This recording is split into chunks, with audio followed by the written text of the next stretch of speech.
सिंदेवाही मूल महामार्गावर टाटा एस व ट्रॅक्टरची धडक, 18 जखमी। रविवारच्या रात्री सिंदेवाही मूल महामार्गावर झालेल्या भीषण अपघातात तब्बल 18 जण जखमी झाले असून त्यापैकी एकाची प्रकृती चिंताजनक आहे।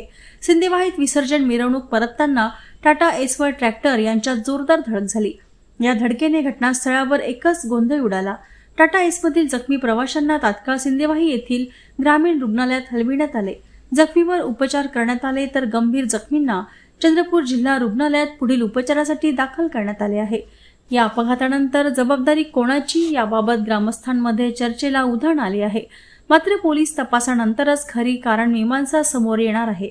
अशा अपघातांच्या पार्श्वभूमीवर महामार्गावर वेग मर्यादा पाळणे, वाहन चालकांनी दक्षता घेणे आणि रात्रीच्या वेळी अधिक सतर्क राहणे गरजेचे असल्याचे सामाजिक संघटनांनी आवाहन केले आहे। अपघातग्रस्तावर उपचार सुरू असून घटनेचा पुढील तपास सिंदेवाही पोलीस करीत आहेत।